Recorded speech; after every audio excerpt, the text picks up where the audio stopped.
Villa real का historic champion चल रहा है अब तक ला लीगा में। उन्होंने अपनी क्लब हिस्ट्री में 15 गेम्स वीक तक 35 पॉइंट कभी हासिल नहीं किए, वो इस सीजन कर लिए हैं। और villa real red hot form में चल रही है। और बार्सिलोना के लिए, क्योंकि अगला मैच उनका बार्सिलोना से है, एक थ्रेट है। ऑब्वियसली टॉप 4 में बैठे हुए हैं वो। 2 गेम कम खेले हैं बार्सिलोना और रियल मैड्रिड से। नहीं तो अगर वो दोनों गेम जो खेले हैं विला रियल ने दोनों जीत जाए तो सेकंड प्लेस पे विराजमान होती विला रियल। तो देखने वाली बात रहेगी 2 गेम उनके जो पोस्टपोन हुए हैं वो कब होते हैं, क्योंकि दोनों होम मैचेज हैं उनके। तो अगर जीत जाती है तो सेकंड प्लेस पे आ सकती है और यहाँ पर बार्सिलोना को काफ़ी परेशानी भी दे सकती है।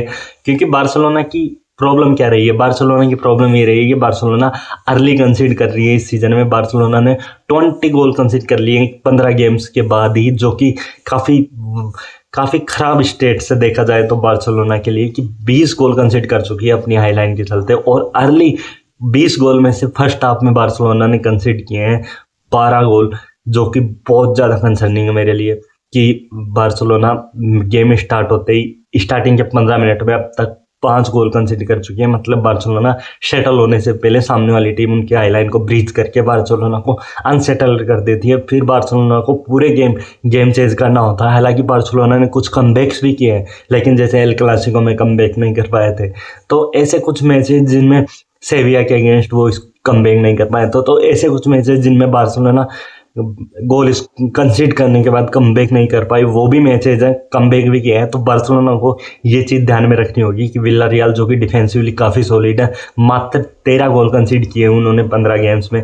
तो उनके सामने अर्ली कंसीड ना करें, क्योंकि फिर विलेरियल के पास में इतनी टेक्निकलिटी है कि वो, और उनके मैनेजर काफ़ी स्टूट है टेक्निकली और गेम प्लानिंग में, तो वो बार्सिलोना को काफ़ी ट्रबल दे सकते हैं। तो बार्सिलोना को ये चीज़ ध्यान रखनी होगी कि फर्स्ट तो स्कोर बार्सिलोना बने इस टीम में, जो गोल स्कोर करे, और फिर उसके बाद में बार्सिलोना को अच्छे से गेम चलाना होगा अपने हिसाब से। विलारियल को कंट्रोल नहीं देना होगा किसी मोमेंट में। हालांकि विलारियल के 2 प्लेयर जो कि मिडफील्ड की जान थे, वो मिडफील्ड की जान और क्रिएटिविटी लाते थे, वो दोनों इसमें एफकॉन के चलते मिस करेंगे। कुछ इंजरीज भी आई थिंक डाउटफुल रहेगी कि जैसे थॉमस पार्टे स्टार्ट करते हैं नहीं, अगर नहीं करते तो मैसिव बूस्ट बार्सिलोना के लिए, और करते हैं तो विलारियल के लिए काफ़ी हेल्प मिलेगी मिडफील्ड में थॉमस पार्टे की फिजिकलिटी से और उनकी इंटरसेप्शन ब्लॉकिंग एबिलिटी से।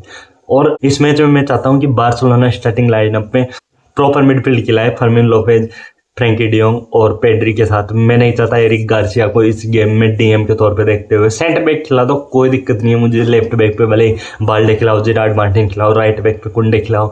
कसाडो का गेम इंपॉर्टेंट रहेगा कि कसाडो राइट बैक पे सब्सिट्यूट होते हैं या मिडफील्ड में सब्सिट्यूट होते हैं। वैसे मुझे लगता नहीं है हांसी फ्लिक कसाडो को सब्सिट्यूट करेंगे, लेकिन कसाडो को यूज करना होगा, तभी जाके हमारे प्लेयर्स जो फटीक के चलते किसी मैच में गेम की इंटेंसिटी मैच नहीं कर पा रहे हैं इस सीजन, तो वो इसीलिए हो रहा है कि हम प्रॉपर गेम टाइम मैनेज नहीं कर रहे हैं प्लेयर्स का, और ओवर प्ले कर रहे हैं प्लेयर्स को, जिसके चलते उनकी फिजिकलिटी कहीं ना कहीं ये जवाब दे रही है कि वो उस लेवल पे ऑपरेट नहीं कर पा रहे हैं कोई मैच में। जैसे हमने सेविया के अगेंस्ट देखा था, चेल्सी के अगेंस्ट देखा था कि हमारे मिडफील्ड में पेड्री, राफिनिया अटैकिंग फ्रंट पे नहीं थे, तो काफ़ी स्ट्रगल किया था। तो ये चीज़ें हांसी फ्लिक को मैनेज करनी पड़ेगी कि यहाँ से गेम टाइम मैनेज करना शुरू करें, क्योंकि अब आधा सीजन हो चुका है और यहाँ से अब काफ़ी थिक एंड फास्ट फिक्सर्स आएंगे। तो यहाँ से अगर गेम टाइम मैनेज नहीं किया तो एक छोटी सी इंजरी 2-3 वीक के लिए कोई प्लेयर बाहर, तो बार्सिलोना जैसे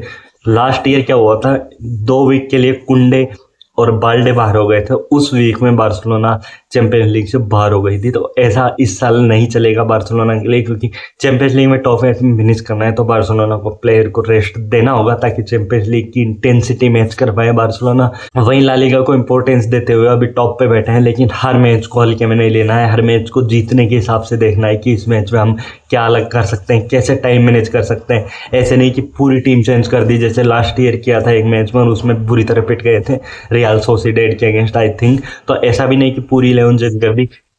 1 या 2 प्लेयर अगर चेंज करते रहे, इंटरचेंज होता रहा, तो प्लेयर्स को रेस्ट प्रॉपर मिलता रहेगा, जिसके चलते हम टाइम मैनेज कर सकते हैं प्लेयर्स का, और कोई इंजरी क्राइस कंसर्न नहीं बनेगा। क्योंकि आर्सेनल जैसी टीम जिनके पास स्क्वाड डेप्थ, तो उनकी इतनी इंजरी हो चुकी है अब तक प्रीमियर लीग में कि वो प्रॉपर बैकलाइन में जो उनके पास इतने सारे ऑप्शन दिख रहे थे सीजन की स्टार्टिंग में, वो अब लग रहे हैं कि उनके पास सेंटर बैक्स ही नहीं है। और बार्सिलोना के लिए तो एक्चुअल में नहीं है। बार्सिलोना के पास एरिक गार्सिया, कुबार्सी, क्रिस्टेंसन और एक मंदबुद्धि अराउको है। अराउको को तो आई थिंक साइडलाइन कर चुके हैं ये, लेकिन अब 3 सेंटर बैक, एक जिरार्ड मार्टिन जो कि प्रॉपर सेंटर बैक नहीं है, तो ये चार के अंडर पूरा सीजन गुजारना है हमें।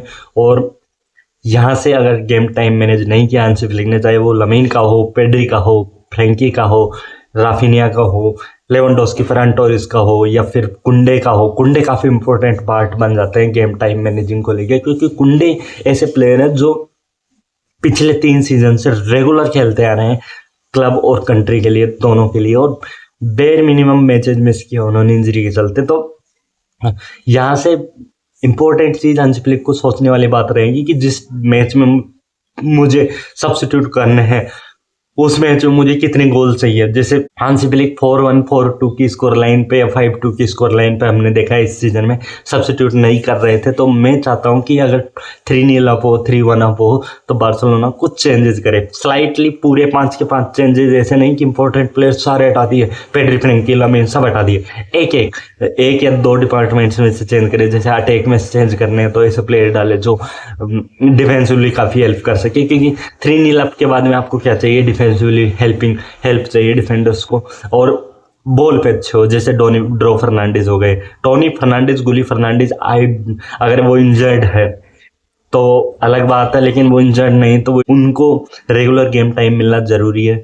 थॉमी मार्केस एक मिडफील्ड ऑप्शन है, ये बॉल पे अच्छे हैं, क्वालिटी अच्छी है, टेक्निकलिटी अच्छी है, तो उनको जैसे तैसे करके इंटीग्रेट करना होगा फर्स्ट टीम में बार्सिलोना को, क्योंकि काफ़ी क्रूशल रोल निभा सकते हैं वो बार्सिलोना को सीजन में, जब फरवरी मार्च में ऐसे टाइप में फिक्सर आएंगे कि कोपा डेल रे भी खेलना है, ला लीगा भी खेलना है, और चैंपियंस लीग के नॉकआउट्स भी खेलने हैं। और चैंपियंस लीग के नॉकआउट्स में हमेशा फर्स्ट टीम खिलानी होती है, और ला लीगा में जैसे तैसे गेम टाइम मैनेज करना है, ला लीगा भी जीतनी है, कोपा डेल रे भी इंपॉर्टेंट कॉम्पिटिशन।